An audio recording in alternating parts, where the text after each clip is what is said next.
नमस्ते दोस्तों, कैसे हैं आप लोग। उम्मीद करती हूँ आप सभी खुश, स्वस्थ और मस्त होंगे। मैं स्मिता बुराना।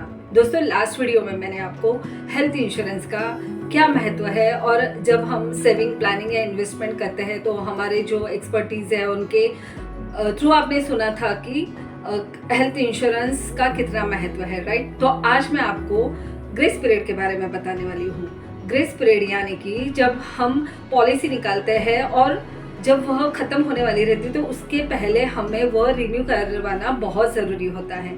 अगर हम वो पॉलिसी रिन्यू नहीं करवाते हैं तो उसके बाद में जो हम प्लान लिया है हमने और जिस कंपनी का प्लान लिया है उस हिसाब से हमें 30 डेज़, 45 डेज़ या 90 डेज़ का अपने अपने हिसाब से वो हमें ग्रेस पीरियड माना जाता है। यानी कि आप उसके बाद में उस पीरियड में आप अपना पॉलिसी का प्रीमियम पे करके आप वो पॉलिसी फिर से रिन्यू करवा सकते हैं। लेकिन हमारी सलाह ये रहेगी कि आप कभी भी अपना पॉलिसी ग्रेस पीरियड में रिन्यू नहीं कराओगे।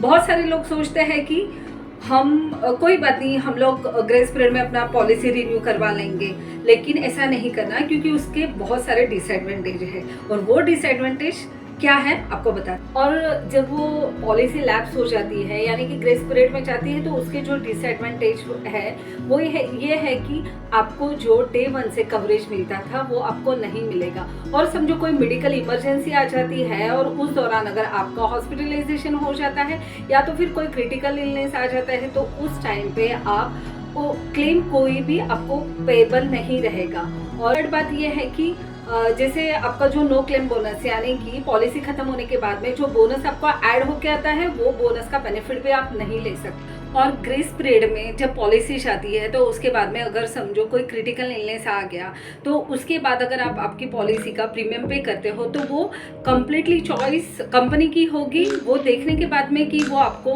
पॉलिसी रिन्यू करवा के देगी या नहीं देगी, या तो आप अगर सम इंश्योर्ड बढ़ाना चाहते हो तो वो भी कंपनी के मतलब चॉइस पे डिपेंड रहेगा। क्योंकि अगर क्रिटिकल कोई इलनेस आ जाता है तो उस टाइम पे आप अपना सम इंश्योर्ड बढ़ा नहीं सकते हो।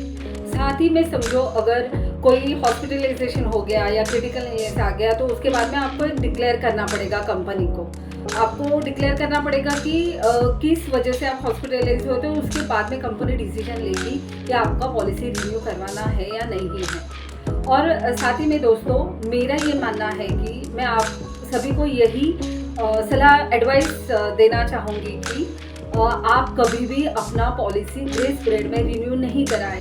और फ्रेंड्स, अगर आपने टाइम से आपका पॉलिसी का रिन्यू नहीं करवाया है और अगर वो ग्रेस पीरियड में चला गया है तो जब तक आप प्रीमियम पे नहीं करोगे, लाइक समझो अगर आपने 15 दिन बाद प्रीमियम पे किया है तो वो 15 दिन में अगर आपका कोई क्लेम आ जाता है तो वो नॉन पेबल रहता है। मतलब आपको कोई भी क्लेम उस टाइम पे कंपनी पे नहीं करती है। इसलिए आपको टाइम से प्रीमियम पे करना और अपना पॉलिसी रिन्यू करवाना बहुत ज़रूरी है।